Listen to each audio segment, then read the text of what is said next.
저같이 아무것도 아닌 사람이 이렇게 심려를 끼쳐서 진심으로 나는 전혀 힘이 없었다.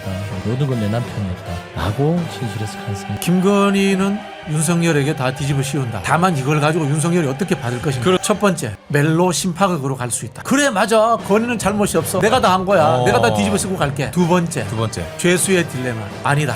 김건희가 나를 다 조정했다. 그러면 손절각이라는 소리.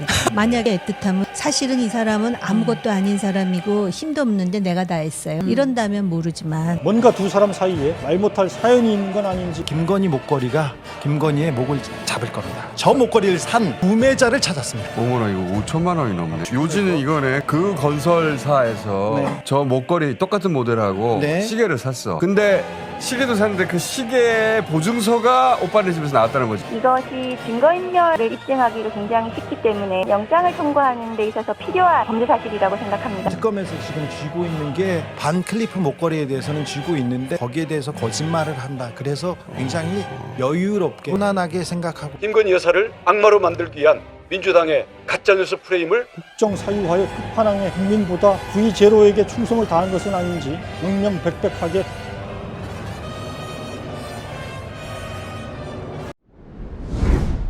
안녕하세요. 논설의 손 원재입니다. 특검 수사가 드디어 윤석열 김건희 공동정권의 심장부죠. V1보다 더 셌던 V0 김건희 씨 구속을 향해 치닫고 있습니다. 김건희 특검은 6일 김 씨를 불러 조사한 뒤 하루 만인 7일 구속영장을 청구했습니다. 영장실질심사는 12일 열립니다. 그냥 뭐 이 정권의 시작과 끝이에요. 김건희 막느라고 이 정권이 모든 에너지를 다 소모를 했잖아요. 한 시대의 종언이다. 새로운 정상국가로 나아가는 시작점이 돼야 된다, 그 생각입니다. 애초에 몇 번 더 소환 조사한 뒤 영장을 칠 수 있다 전망도 있었습니다만 결국 한 차례 조사 만에 영장을 청구하는 수순을 밟았습니다. 세 가지 이유 때문으로 분석됩니다. 첫째, 김 씨를 더 불러 조사해 봐야 유의미한 진술을 받아낼 수 없다 판단했을 겁니다. 김 씨는 6일 소환 조사에서 제기된 모든 혐의에 대해 부인으로 일관했습니다. 이날 조사에서 특검은 도이치모터스 주가 조작, 명태균 씨 공천 개입, 건진법사 통일교 청탁, 반 클리프 앤 아펠 목걸이 의혹 등에 대해 집중적으로 캐물었습니다. 김 씨는 모두 자신은 모르는 일이고 관여한 바 없다 부인했다고 합니다. 이런 태도로 볼 때 더 불러봐야 다른 의혹들에 대해서도 똑같이 나올 거라고 보고 곧바로 영장을 청구한 것으로 보입니다. 어제 조사에서 크게 보면 이제 도이치모터스 주가 조작 의혹하고 그 건진법사 관련, 명태균 씨 관련 그런 것들 아닙니까? 그 부분에서 전부 다 부인을 했어요. 과연 이 상태에서 조사를 이어가는 것이 의미가 있겠느냐. 둘째, 이미 7일 조사를 통해 구속영장을 청구할 만한 근거를 충분히 확보했다 판단한 것으로 보입니다. 김 씨가 모든 혐의를 부인한 것이 오히려 독이 된 것으로 볼 수 있는 대목입니다. 특검은 이미 이날 조사한 혐의들을 입증하는 각종 물증과 증언을 상당 부분 확보해둔 것으로 알려졌습니다. 정황과 증거가 다 김 씨를 가리키는데도 혼자서만 부인하는 형국입니다. 이런 경우 자유롭게 풀어놔두면 증거인멸과 말맞추기를 시도할 수 있다.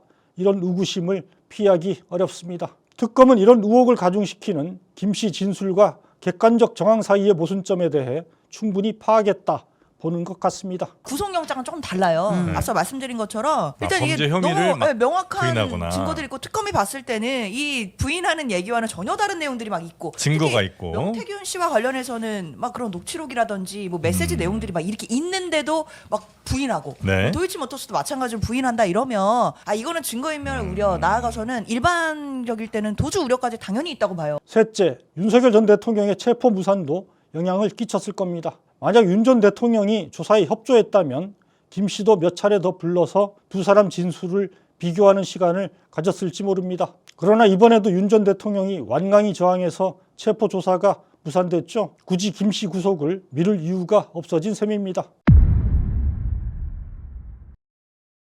그렇다면 특검은 어떤 점 때문에 이런 판단에 이르게 된 걸까요? 구체적으로 김 씨는 어떤 진술을 했는지, 어떤 근거로 이를 반박하는지 등을 살펴보겠습니다. 여러 보도를 종합해보면 먼저 도이치모터스 주가 조작과 관련해 김 씨는 주가 조작 사실을 몰랐다 기존 주장을 반복했다고 합니다. 단순히 저와 모친 계좌만 빌려줬을 뿐 주가 조작 사실을 사전에 알지 못했고 개입한 적도 없습니다. 권오수 전 회장 등 조작 세력과 공모했다는 의혹도 부인했습니다. 주가 조작이 이루어진 2010년부터 2012년은 서울대 경영전문석사 과정이 진행 중일 때라 하루 종일 수업을 듣고 과제하느라 주식에 신경 쓸 겨를조차 없었습니다. 권 전 회장을 통해 주가 조작에 관여한 선수들을 소개받은 건 맞지만 비전문가이고 이상한 사람이라 투자하며 손해만 봤습니다. 주가 조작 세력이 연락을 주고받고 7초 만에 김씨 계좌에서 주식 8만 주가 매도된 이른바 7초 매매에 대해서도 우연의 일치였다 답을 했다고 합니다. 그러나 이런 주장은 이미 다른 관련자들 진술과 증거를 통해 크게 허물어진 바 있습니다. 주가 조작 핵심 인물 김아무개 씨는 지난해 서울중앙지검 수사 당시 권오수 전 회장과 이종호 전 블랙펄 인베스트 대표 김 씨가 패밀리로 묶여서 활동했다 진술했습니다. 올 4월 서울고검 재수사 과정에서도 김 씨가 미래에셋증권 계좌를 담당하던 직원과 2009년부터 약 3년 동안 통화한 녹음 파일 수백 개가 확보됐습니다. 여기엔 김 씨가 주가 조작 일당에게 계좌를 맡기고 수익이 나면 그중 40%를 일당들에게 주기로 했다. 이런 취지로 말하는 내용이 들어 있습니다. 김 씨가 주가 조작 상황을 파악하고 있었음을 말해줍니다. 도이치모터스 관련해서는 검찰에서도 충분히 수사가 이루어져서 공범들에 대해서는 유죄가 거의 다 확정이 된 상태이고, 그리고 그 후에 추가적으로 서울고검이라든가 특검에서도 공범들에 대한 더 추가 조사를 통해 가지고 유의미한 증거들이 또 나온 것으로 알고 있어요. 그래서 피의자 이렇게 변명한다고 하더라도 이것을 기소하는 데는 전혀 지장이 없을 것이다. 특검도 이런 진술과 증거를 들이대며 김 씨 개입 여부를 확인했습니다. 그러나 김 씨는 정황 증거일 뿐 직접 증거가 아니지 않느냐 끝내 부인했다고 합니다. 하지만 이런 막무가내식 부인은 법원의 영장실질심사에선 오히려 악재로 작용할 가능성이 큽니다. 서울대 EMBA 과정 재학을 주가 조작에 개입할 시간이 없었던 이유로 든 것도 황당하다. 이런 지적이 나옵니다. 주말 과정이잖아요. 그렇죠. 주말에만 못 넣는 거. 주말 집중 과정이죠. 예, 그렇죠. 네. 하루 종일 공부하는 일반 대학원 과정이 아니고. 그렇죠. 근데 주말에만 가는데 뭘 그렇게 바빠서. 그리고 사실은 이게 신경 쓴 게 대단히 신경 쓴 건 아니에요. 본인이 한 거는 그래 수익 배분 40% 콜 이것밖에 없습니다. 나머지는 도이치모터스에서 주포가 다 권오수 회장 일당들이 다 해준 거죠. 그래서 당시에 좀 긴밀하게 여러 관계를 맺고 있던 모 아나운서가 관련 사실을 많이 좀 밝히고 부른 것이 아니냐 그런 얘기도 좀 많이 있더라고요. 그래서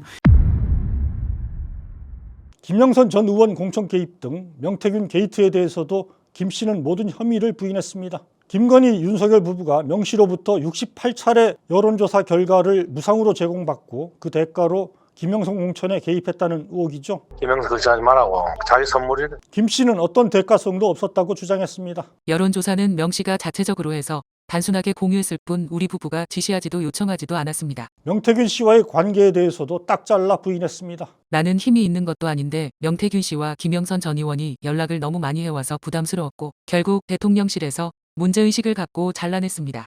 그러나 이미 이 혐의와 관련해선 김건희 부부의 개입을 입증하는 녹취 파일과 관련 증언이 너무 많이 나와 있습니다. 상현이한테 내가 한 번 더 얘기를 할게. 걔가 공관위원장이니까. 당선인이 솔직히 지금 전화를 하여튼 당선인 이름 팔지 말고 그냥 미리라고 했어요. 잘 될 거니까 지켜보시죠. 뭐. 명 씨는 최근 페이스북에 윤석열 대통령과 김건희 여사는 인사권, 공천권을 각각 지분 50대 50으로 똑같이 나누기로 약속하고 대선을 시작했다. 충격적인 폭로를 올리기도 했습니다. 사실이라면 민간인 신분에 불과한 김 씨가 절반의 지분을 가진 정권 대주주로서 국정에 개입한 희대의 국정농단이 벌어졌음을 말해줍니다. 이런데도 공천 개입 의혹마저 부인하는 김 씨 태도는 손바닥으로 하늘을 가리려는 것과 다를 게 없습니다. 그리고 또 일각에서는 김건희 여사가 실질적으로 내가 이 정권을 만드는데 50%의 지분이 있는 거 아니냐 이렇게 얘기했다는 그런 소문들이 많이 무성히 돌았어요.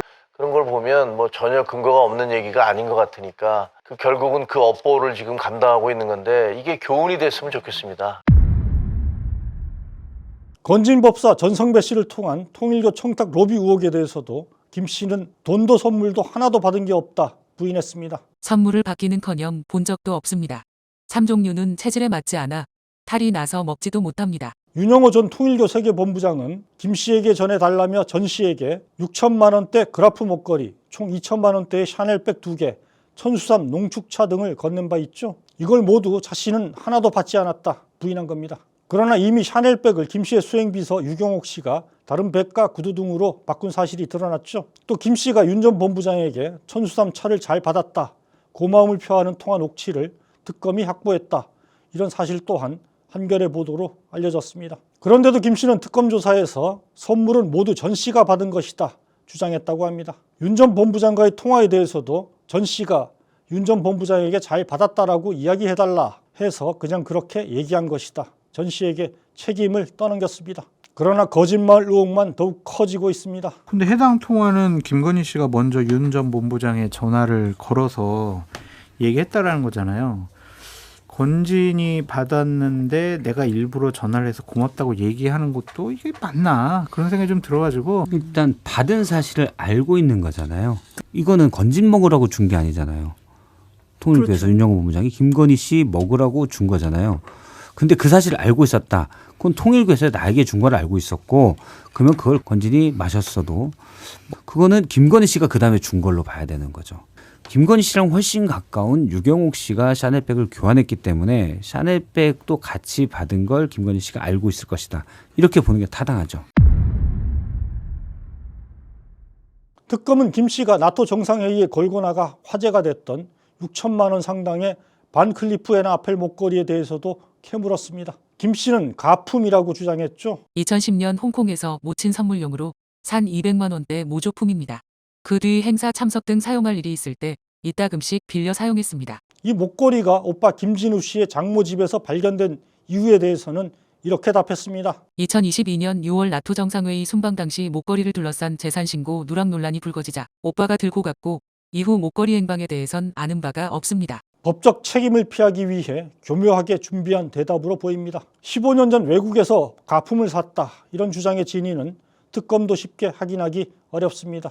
그러나 아이러니하게도 이런 주장이 오히려 구속을 앞당기는 트리거가 될 수 있다, 관측이 나옵니다. 김 씨 진술의 모순점을 극명히 드러내기 위해 특검이 일부러 이 문제를 첫 조사 대상에 포함시켰다, 지적도 나옵니다. 특검이 어제 이제 그 부분을 또 조사 대상으로 넣은 이유는 이것이 증거인멸을 입증하기가 굉장히 쉽기 때문에 영장을 청구하는 데 있어서 필요한 범죄 사실이라고 생각합니다. 그래서 뭐 피의자 그것이 뭐 모조품이었다라든가 뭐 이런 여러 가지 변명이 계속 바뀌고 있는 거, 이거 자체로 뭐 증거인멸이라든가 진술 회유라든가 이런 영장 발부에 굉장히 중요한 요건이 될 수 있거든요. 진품을 만약에 찾아내지 못한 상태에서도 지금 이 의심이 영장에 적시되고 기소 내용에 포함이 될 수 있는 걸까요? 일단은 특검에서 실물, 그러니까 증거물을 직접 확보하지 않는다고 하더라도 당시에 대통령실에서 그 목걸이를 착용하는 거에 대해서 굉장히 우려 섞인 이런 의견을 내기도 하고, 네. 그랬다면 그것은 진품일 거라는 정황에 대한 증거들을 특검이 확보했을 가능성이 있거든요. 그러면 실물을 확보하지 못했다 하더라도 진품을 전제로 한 범죄 사실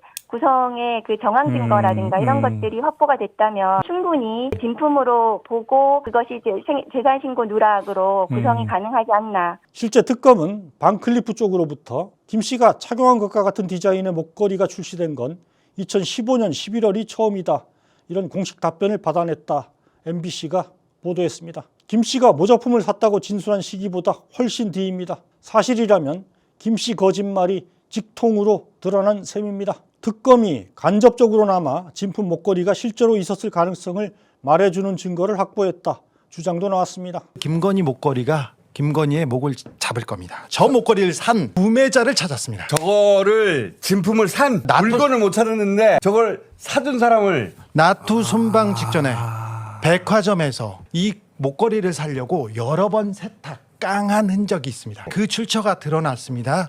서희건설입니다. 그게 김건희한테 어떻게 갔냐? 특검은 어쨌든 산 사람과 그것이 전달된 정황을 확인했다는 건가? 물건은 찾지 못했어요. 그런데 기본적으로 거기에서 목걸이를 사면서 또 다른 명품 시계를 하나 샀는데, 근데 보증서와 케이스가 그 장모 집에서 나온 거예요? 어머나, 이거 5천만 원이 넘네. 요지는 이거네. 그러니까 그 건설사에서 저 목걸이 똑같은 모델하고 시계를 샀어. 그런데 목걸이도 못 찾았어.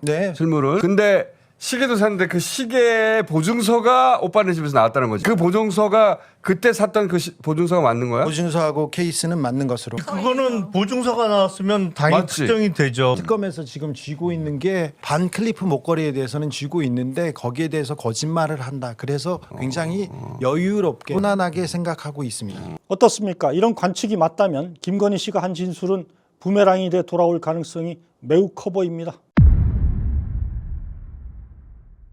김 씨는 또 특검에 출석하며 자신을 아무것도 아닌 사람이다 이렇게 지칭하는 등 자세를 낮췄죠.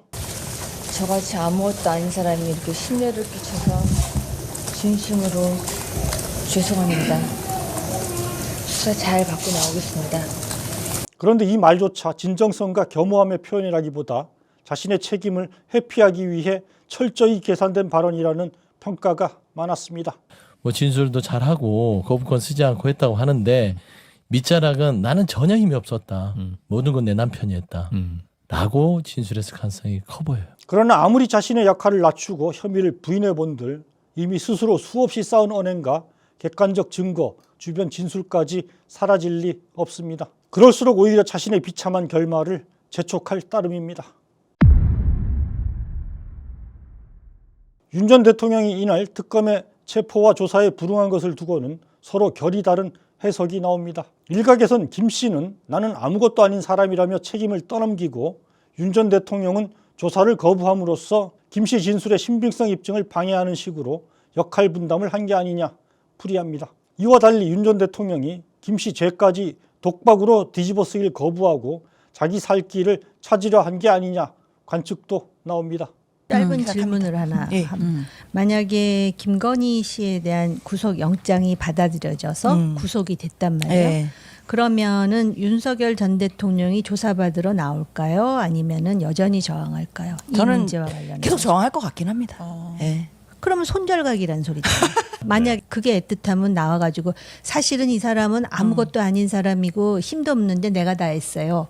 이런다면 모르지만 그렇죠? 사실 윤 전 대통령은 이미 내란죄만으로도 사형 또는 무기형을 받을 수 있습니다. 다른 혐의는 떠맡으나 안 맡으나 형량에 별 영향을 끼치지 못합니다. 만약 정말 부인 김 씨의 죄를 덜어주고 싶다면 특검 조사에 응해 김 씨 말대로 자신에게 모든 책임이 있다 인정하면 됩니다. 김건희는 윤석열에게 다 뒤집어 씌운다. 이게 이제 우리가 다 예측하는 바고요. 다만 이걸 가지고 윤석열이 어떻게 받을 것인가. 그렇죠. 첫 번째, 멜로 심파극으로 갈 수 있다. 그래 맞아. 건희는 잘못이 없어. 내가 다 했다. 내가 다 한 거야. 내가 다 뒤집어 쓰고 갈게. 두 번째, 죄수의 딜레마. 아니다. 김건희가 나를 다 조정했다. 김건희 하는 이야기는 거짓말이다. 그러는 대신 조사에 완강히 불응하는 편을 택했습니다. 물론 김 씨에게 책임을 미루는 죄수의 딜레마를 선택한 것도 아닙니다만 딱 떨어지게 김 씨를 편드는 모습이라고 하기도 어렵습니다. 뭔가 두 사람 사이에 말 못할 사연이 있는 건 아닌지 궁금해집니다. 물론 앞에서 봤듯이 조사에 불응함으로써 특검 수사 자체를 방해하려 한 것일 수도 있습니다. 여러분 생각은 어떠십니까?